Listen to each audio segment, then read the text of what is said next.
하나님은 여러분들을 사랑하십니다. 주님의 평강이 여러분의 가정에 넘쳐나시기를 바랍니다. 오늘 이 말씀은 이스라엘의 노예 제도에 대해서 이야기를 하고 있습니다. 이스라엘 백성들이 종이 되는 그런 경우가 있었는데요. 어떤 경우에 종이 되느냐 하면 너무 가난해가지고 빚이 졌는데 그것을 갚을 수가 없으면 빚을 갚는 대신으로 종이 되는 그런 경우였습니다. 또 어떤 경우에는 너무 살기가 힘들어가지고 다른 사람의 재산을 훔쳤어요. 그러면 그것을 성경에 보면은 그냥 훔친 것만큼만 갚아주는 것이 아니라 그 몇 배로 갚으라고 그렇게 이야기를 하고 있습니다. 너무 힘들어가지고 먹을 게 없어가지고 훔치면서 살다가 붙잡혔는데 몇 배를 갚을 힘이 있겠습니까? 그런 능력이 없어요. 갚을 수 없으면 그 사람은 종이 되는 것입니다. 또 한 가지 케이스는 종으로서 살고 있는데 어떤 주인이 이 종을 그냥 물건처럼 파는 것입니다. 소나 양이나 이런 걸 팔듯이 팔게 돼요. 팔면은 다른 주인에게 가서 또 섬겨야 되는 것입니다. 오늘 이 말씀에 보면 2절에 내가 히브리 종을 사면, 이 말은 뭘 이야기하느냐면 다른 데 종으로 있는 그런 그 종을 내가 내 집안에 필요해서 일을 시키기 위해서 사게 될 경우에 어떻게 해야 되느냐, 6년 동안은 그 종을 잘 부려먹을 수 있습니다. 내가 샀으니까. 그런데 제 7년이 될 때에는 그 종을 자유롭게 놓아줘야 된다는 것입니다. 몸값을 받지 아니하고.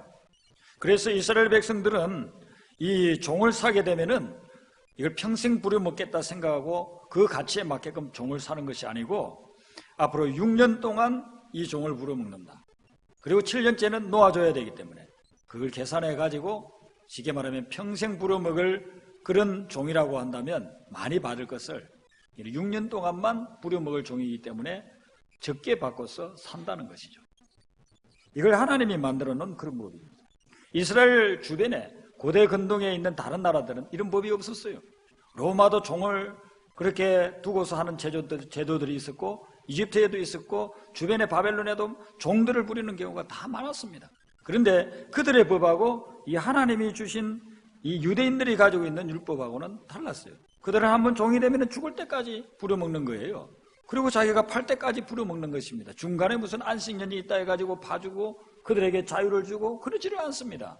그런 상황 속에서 지내는데 유독 유대인들에게만은 하나님께서 주신 법이기 때문에 종들도 인격체이고 종들도 그들도 정말 존중받아야 될 그런 인간이기 때문에 할 수 없이 종이 된 사람이라도 너희들이 때가 되면 자유롭게 해주라, 풀어줘야 된다 하는 그런 법이 있었던 것입니다.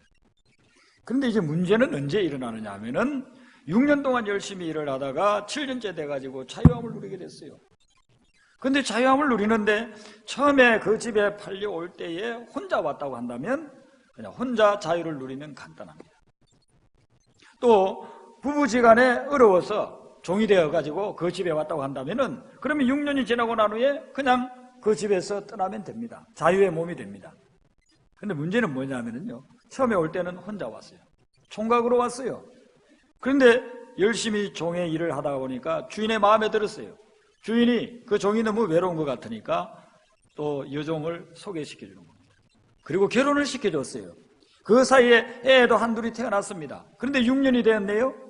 그럼 6년이 되어가지고 자유함을 누릴 때는 가족들과 다 같이 나가느냐 하면 그게 아니에요. 원래 올 때는 혼자 왔기 때문에 나갈 때도 제 7년이 되면 혼자 나가라는 거예요. 아내와 자녀들, 종으로 사역하던 그 기간에 생긴 가족들은 다 주인의 것이라는 것입니다. 이때 이제 고민이 생기는 거예요. 자기가 너무나도 사랑하는 아내와 자녀들인데 어떻게 이들을 두고 나 혼자만 자유를 누리겠다고 나가겠느냐는 거예요. 그래서 둘 중에 하나를 택해야 되는 거예요.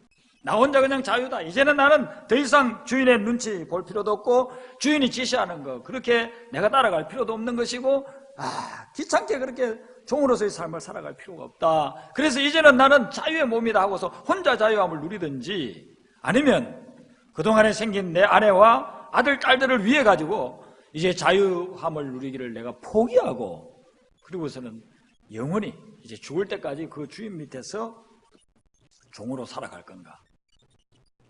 선택을 해야 됩니다. 만약에 여러분들이 그런 상황이라고 한다면 어느 것을 선택하겠습니까? 자유를 좋아하는 분들은 모르겠다 다 떨쳐두고 나 혼자 자유만 얻겠다 그렇게도 할 수 있을 거예요. 또 가족을 너무 사랑하는 사람은 내가 자유의 기회가 왔지만은 자유를 내가 택하지 않겠다, 가족을 택하겠다, 그런 분도 있을 것입니다. 우리의 삶에 있어서 자유는 너무나도 중요합니다. 북한을 보세요. 그게 자유가 없는 곳이기 때문에 북한의 그 사회를 탈출하기 위해 가지고 얼마나 많은 사람들이 시도합니까? 많이 들어올 때는요, 한국에 들어오는 인원만 2천 몇백 명씩 그렇게 들어오지 않았습니까? 올해는 좀 적었다고 그래요. 김정은이가 통치하면서 탈북민들을 갖다가 중간에 많이 사살을 하기 때문에 여기 한국에까지 들어오는 사람들이 점점 줄어든다는 것입니다. 두만강을 건너면서, 압록강을 건너면서 목숨을 잃는 거예요. 철조망에 독을 발하는데 모르고 그 철조망을 건너가려고 하다가 찍혀서 거기에 독이 묻어가지고 막 다리가 썩고 팔이 썩고 막 그렇게 한다는 거예요. 그럼에도 불구하고 그들이 그 길을 탈출하려고 하는 이유가 뭐겠습니까? 자유가 없으면은 생명에 아무런 의미가 없다고 얘기하기 때문에 자유가 그렇게 중요한 것입니다. 그래서 페드릭 헨리라고 하는 사람은 빵과 자유를 달라, 아니면 나에게 죽음을 달라라고 그렇게 이야기했습니다. 내 육신의 유지를 위해서는 빵이 필요하고 음식이 필요하고 내 영혼과 내 정신의 그 삶을 위해서는 자유가 필요하다. 만약에 자유가 없이 살아간다고 한다면 내 영혼과 내 마음과 내 정신은 아무런 의미가 없는 것이다. 그러니까 자유를 빼앗아 가려고 하면 차라리 나에게 죽음을 다오, 그렇게 부르짖었던 것입니다. 그게 패트릭 헨리만의 고백이겠습니까? 모든 사람의 고백이지 않겠습니까? 내가 먹을 것이 필요하고 육신의 유지를 위해서는 먹고 마시는 것이 필요한데 내 정신과 내 영혼을 위해서는 자유가 필요하다. 나를 구박하고 구속하고 나를 속박되게 한다면 나는 한순간도 살아갈 수 없다. 이게 모든 사람들의 갈망이에요. 그래서 하나님이 우리를 만드실 때에 하나님의 로봇으로 만들지 않았어요. 하나님이 이렇게 조정하면 이렇게 하고 저렇게 조정하면 저렇게 하고 그런 로봇으로 만들지 않았어요. 모든 사람에게 자유의지를 줬다는 것입니다. 자유롭게 선택하고 자유롭게 살아갈 수 있는 그런 의지를 줬다는 것입니다. 하나님이 우리에게 주신 얼마나 큰 축복인지 몰라요. 근데 그 자유의지가 자유로운 것이 침해를 당하게 될 때는 견딜 수가 없는 것이 우리 인간인 것입니다. 김성은 표현을 못하니까 우리에 갇혀있지만 우리 인간은 아무리 먹을 것을 잘 주고 입을 것을 좋은 것을 줘도 아무리 물질을 많이 줘도 우리에게 자유가 없다고 한다면 한순간도 살아갈 수가 없는 거예요. 자유는 그렇게 중요한 거예요. 베트남이 1974년에 공산화됐습니다. 공산화가 되고 난 후에 핍박을 받는 사람들이 많았는데 자유진영에 있는 사람들도 많이 핍박을 받고 감옥에 들어가고 심지어는 사형을 당하기도 하고 그랬습니다. 그런데 제일 타겟이 되는 사람들이 예수 믿는 사람들이었습니다. 특별히 예수 믿는 사람들 중에서 신학 공부를 하고 목회를 하는 그런 사람들을 다 잡아서 감옥에 집어넣기도 하고 고문시키기도 하고 죽이기도 하고 그랬습니다. 그런 사람 중에 한 사람이, 젊은 사람이 있었어요.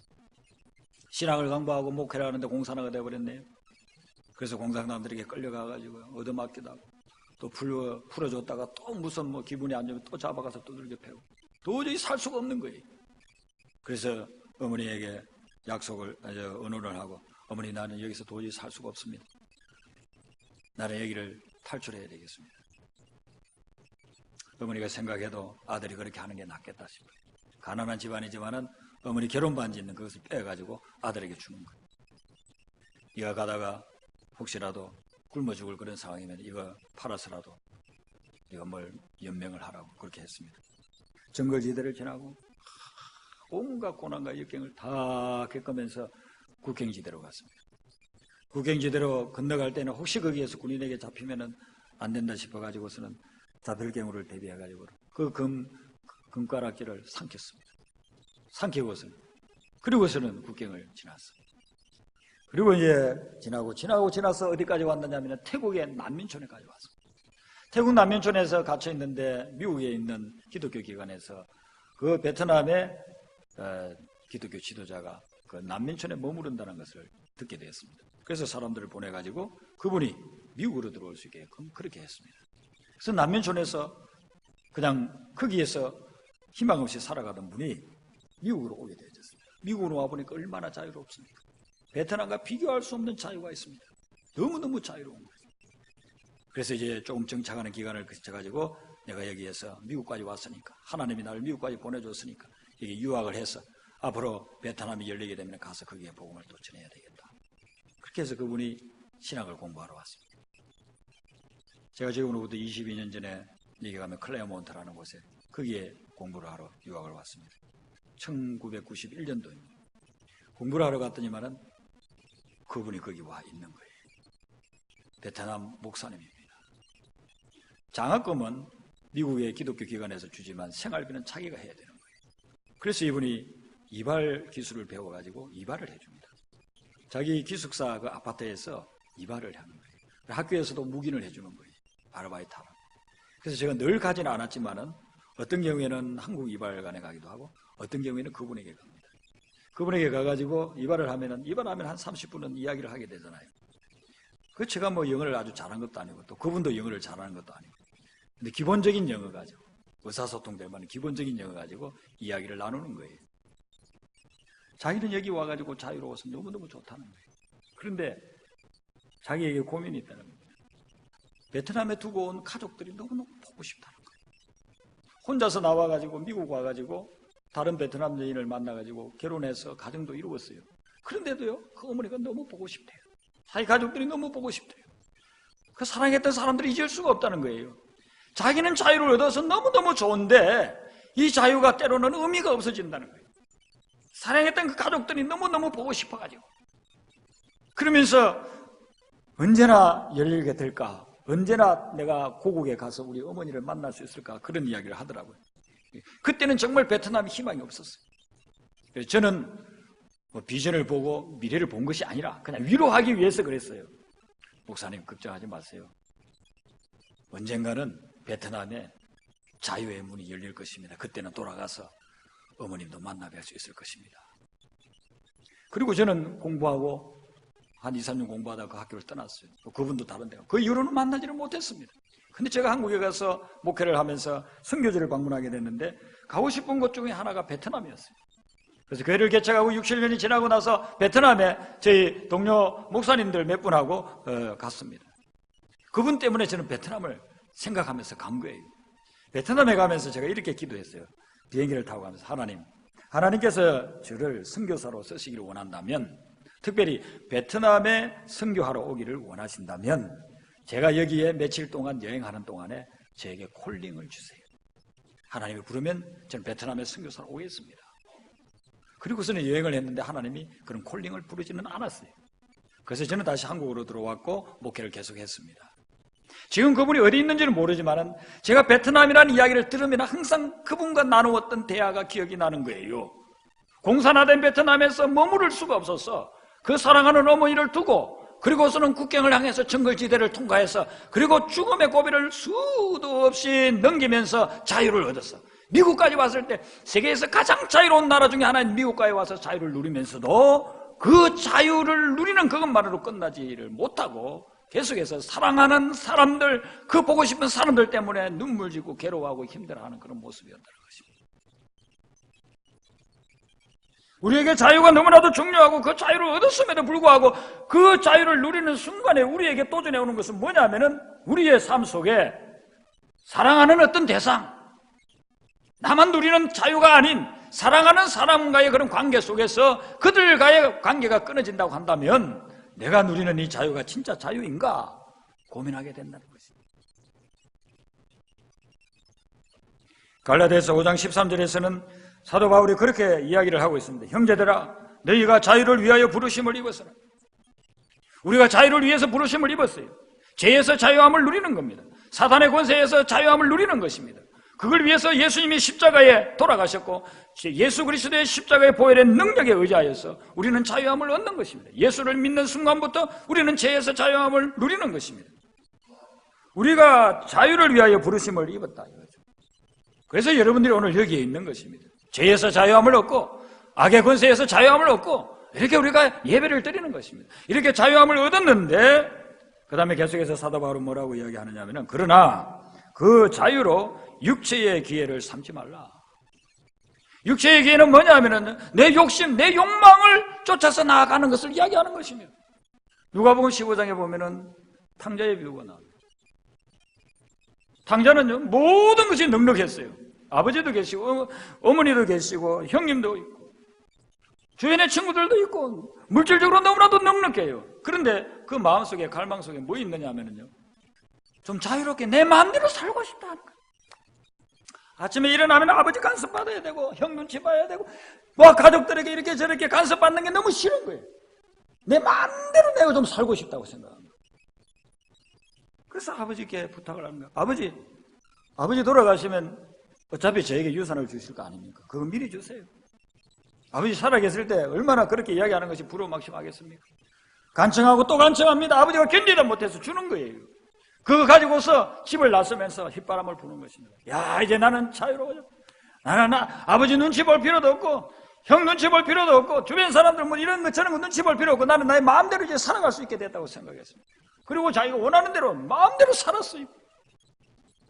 몇 년을 살았는지는 모르지만은 한 3, 4년을 살았다고 치자고요. 엄청난 돈을 가지고 있으니까 자기 쓰고 싶은 대로, 자기 누리고 싶은 대로 모든 쾌락을 누리면서 다 살아봤습니다. 아무런 타치받지 아니하고.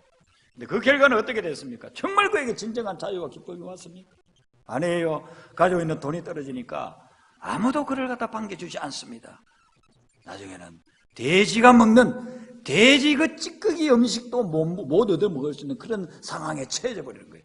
자기 마음대로 살 수 있는 것, 아무런 간섭받지 않고 사는 것, 그것이 인생의 진짜 기쁨이고 행복이라고 생각했는데 실제로 자기 마음대로 살아보니까 그러지 않더라는 거예요. 다시 아버지를 생각하는 거예요. 우리 아버지 집에 가면 일꾼들이 대우를 잘 받는데 오늘 이 본문 말씀으로 생각한다. 우리 아버지 집에 가면은 우리 아버지 집에 있는 노예들, 종들도 얼마나 대우를 잘 받는지 몰라.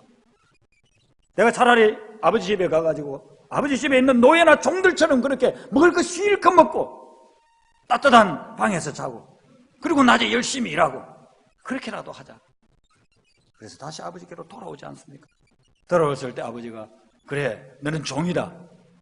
너 못된 짓을 했으니까 이제부터 노예처럼 살아가야 된다. 그렇게 하지 아니하고 내 아들이 둘째 아들이 죽었다가 살아났구나. 잔치를 베풀자. 이 아들은요 아버지의 것을 가지고 나가지고 자기 마음대로 해봤어요. 자유 누리고 싶은 거 다 누려봤어요. 그 결과는 인생 패가망신이었어요. 다시 아버지께로 돌아오는 거예요. 자기를 사랑하는 아버지, 자기를 사랑하는 가족에게로 돌아오는 거예요. 참된 자유는 무엇이냐면요 나를 얽으면 모든 것에서 벗어나는 그것이 참된 자유가 아니에요. 참된 자유는 정말 참된 사랑에 내가 속박되고 사랑 때문에 내 자유가 제한되더라도 그것이 진정한 자유예요. 사랑하는 사람과 함께하고 사랑하는 그 대상과 같이 더불어서 살 수 있는 것, 그것이 진짜 참된 자유라는 것이죠. 예수님은 어떤 분입니까? 예수님은 모든 것이 자유로운 분이에요. 하나님의 아들이에요. 온 우주를 통치할 수 있는 모든 자유를 가진 분이 예수님이에요.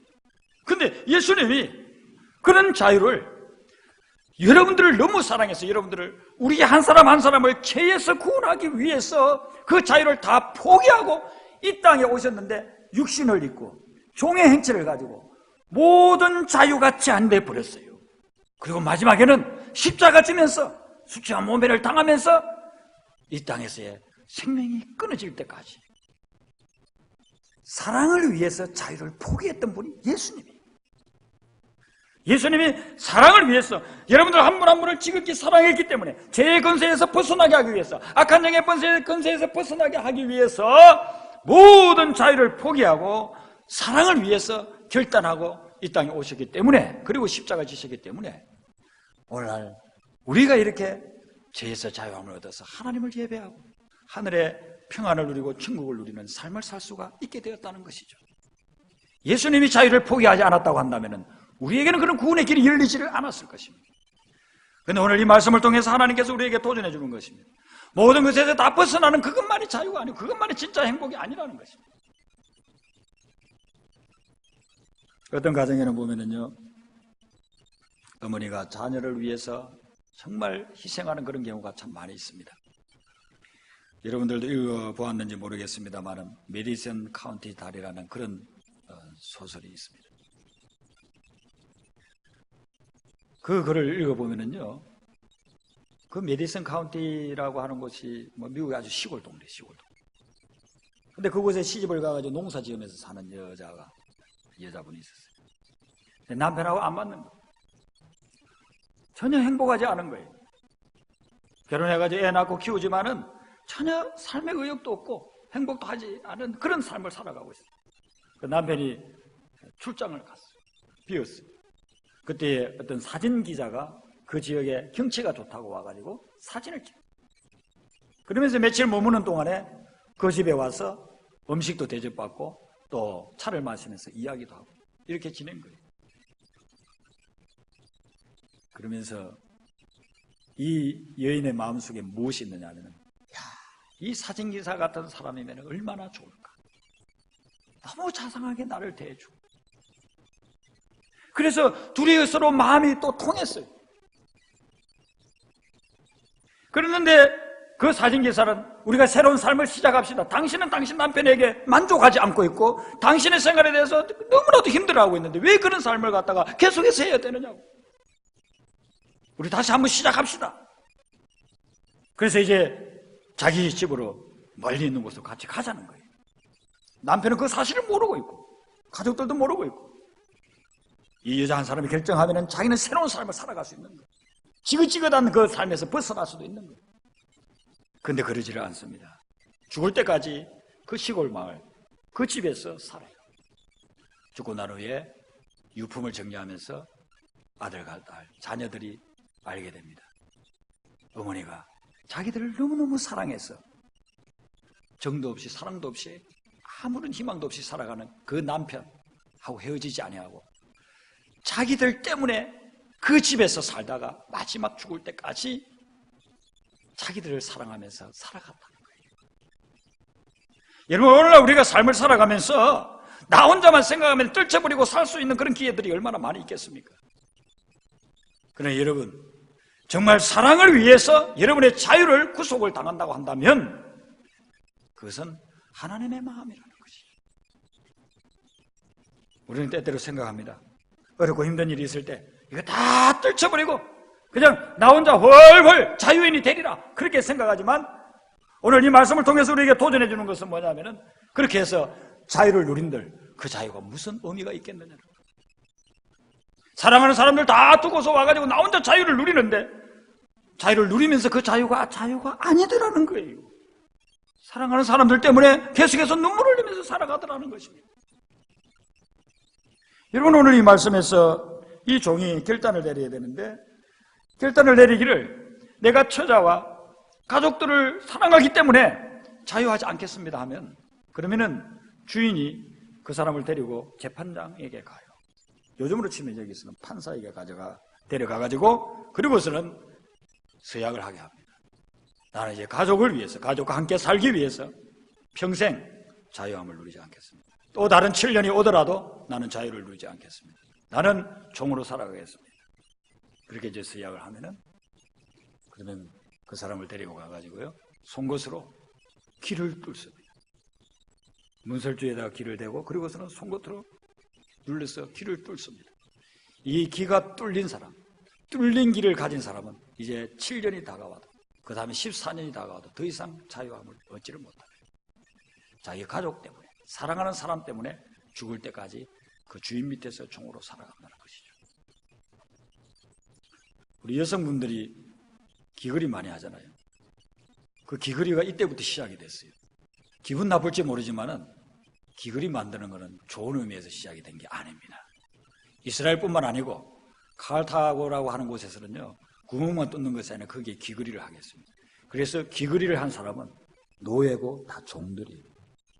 죄송하지만 기거리 하신 분들은 유래가 그렇습니다. 알고 기거리하고 다니시면 되겠습니다.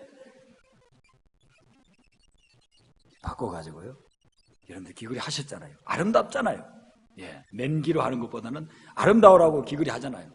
이제는 그 기거리를 하고 다닐 때마다 기거리를 빼고 다시 또 새로운 걸 끼고 갈 때마다 여러분들이 생각하세요. 나는 예수님을 사랑해서 예수님의 종이 되리라. 고대에는 그냥 내 평생을 얽어매는 그런 기거리였지만은 이제는 내가 예수님을 사랑하고 나를 위해서 대신 십자가 지심으로 나를 죄에서 벗어나게 하시고 해방시켜주신 구원시켜주신 그 예수님의 종이 되어서 이제는 난 또 다른 사람들을 섬기기 위해서 종의 길을 가리라. 그렇게 될 때 기거리를 여러분들을 볼 때마다요 우리 믿는 사람들은 기거리를 받아요. 그게 은혜로운 거예요. 야, 저분이 예수님의 종이야. 하나님의 종으로서 살아가는 것이야. 여러분, 이제 우리가 2013년 한 해를 마무리하는 그런 주일을 맞이했습니다. 지난 한 해를 뒤돌아보시고 또 지난 여태까지 살아온 수십 년을 한번 뒤돌아보시면서 2014년을 한번 생각해 보시기 바랍니다. 하나님께서 오늘 이 본문 말씀을 통해서 우리에게 도전해 주시는 거예요. 지금까지 살아온 삶, 그리고 2014년 한 해를, 새로운 한 해, 영적으로 제7년 7째 해를 내가 너에게 줄 터인데 너는 7째 해, 제7년에는 어떤 마음 자세를 가지고 살아가겠느냐. 여태까지는 어떤 면에서 나의 유익을 위해서, 내 욕망을 위해서 살아왔던 그런 부분이 없지 않아 있잖아요. 하나님만을 위해서 살아오신 분들도 많이 계시지만 어떤 면에서 보면은 내 야망과 내 욕심을 이루기 위해서 살아온 그런 부분들도 있잖아요. 주님이 도전하는 거예요. 이제는 그것을 내려놓고 내 편의와 내 자유를 내려놓고 주님께 온전히 헌신하지 않겠느냐. 주의 종이 되고 주님의 비전에 사로잡히고 주님이 주시는 미션에 사로잡혀서 달려가는 사람이 되어보지 않겠느냐는 것이죠. 주님 우리에게 도전하는 것입니다. 신앙생활을 같이 하던 분들 중에서 은혜를 받으면 선교사로 나가는 분들이 있잖아요. 그러면 우리는 생각하기를, 야, 저분이 이번에 수련회에서 은혜 받더니만, 저분이 뭐 제자훈련에서 은혜 받더니만, 저분이 산상집회에서 뭐 은혜를 받더니만 믿음이 좋아져가지고 저렇게 선교사로 가는구나. 그렇게 우리가 늘 여길 수 있습니다. 아프리카 오지로 가고 중앙아시아 벌판으로 가고 동남아의 정글지대로 가고 남미의 빈민굴로 갑니다. 그렇게 그거 볼 때마다 우리는 생각, 저 양반 믿음이 대단하다. 나는 죽어도 깨라도 못하겠는데. 그러면 정작 그분들에게 물어보면 그런 대답이 없어요. 아, 내가 집사님 장로님보다도 믿음이 좋아서 가는 거 아니에요. 여러분들 선교사님들 만나서 이야기를 해보세요. 근데 선교사님들 그 공통점이 뭐냐 이거예요. 여기서 편안하잖아요. 미국이 얼마나 좋습니까? 이렇게 좋은 데서 신앙생활 열심히 하다가 은혜 받았는데 선교사로 간다고 하는 거예요. 무엇의 은혜를 받았을까요, 그분들이? 그분들이 은혜 받은 게 다른 게 아니에요. 여기에서 자유롭게 살아갈 수 있는데도 불구하고 그곳에 가가지고 어떤 나라는 비자가 나오지 않아요. 가서 조금 몇 개월 하다가 또 쫓겨나야 되고 그런 데를 또 찾아간단 말이죠. 그 이유는 다른 게 아니에요. 사랑의 노예가 되어서 그런 거예요. 하나님이 사랑하는 영혼, 하나님이 사랑하는 그 백성들, 그들이 마음속에 막 불타오르는 거예요. 그래서 내가 누릴 수 있는 그 자유를 포기하고 그 사랑하는 영혼들을 위해서 가는 거예요. 그게 하나님의 콜링이고 그게 하나님의 미션이라는 것이에요. 여러분 2014년 한 해 동안에는 여러분들이 하나님으로부터 콜링을 들으시고 하나님이 주시는 미션을 발견하게 되시기를 바랍니다. 내 자유가 아닌 내 자유를 포기하고서도 갈 수 있을 만한 그런 하나님의 콜링과 미션을 받으세요. 그것 때문에 뭐 꼭 외국에 나가지 않더라도 이곳에 있더라도 여러분들이 하나님으로부터 콜링을 받고 미션을 받고 살아가는 한 해는 분명히 다른 한 해가 될 것입니다. 여러분 2014년을 기대하시기를 바랍니다. 다음 주에 우리는 특별 새벽 기도를 합니다. 오늘 이 말씀에 보면요, 큰 비 소리가 있나이다. 2014년에는 유니온교회에 큰 비의 소리가 있는 줄로 믿습니다. 놀라운 역사가 일어날 것입니다. 비전을 가지세요. 내 자유를 포기하고 내 체면을 포기하고 나의 어떤 위신을 포기하고 그리고서는 하나님의 사랑에 매여서 하나님의 콜링과 미션을 가지고선 달려간다고 한다면 큰 비의 소리가 여러분의 것이 되고 여러분의 가정의 것이 될 줄로 믿습니다. 기도하시겠습니다. 사랑해 주 하나님, 한 해의 삶을 이끌어 주셔서 감사를 드립니다. 주님께서 새로운 한 해를 불과 이틀 후에 예비해 놓고 계신데 주여, 2014년 한 해는 우리 성도님들 일생에 있어서 여태까지 경험해 보지 못한 하나님의 은혜와 사랑과 콜링과 미션이 넘쳐나는 한 해 되게 하여 주시옵소서. 그래서 우리 주의 음성을 듣고 달려가는 심령들에게서 막혔던 문이 열리게 하여 주시고 장애물들이 제거되게 하여 주시고 부활의 역사가 일어나게 하여 주시옵소서. 주님을 따라가며 십자가 지고 가겠다는 모든 분들에게 부활의 영광이 나타나게 하여 주시옵소서. 예수님 이름으로 기도드리옵나이다. 아멘.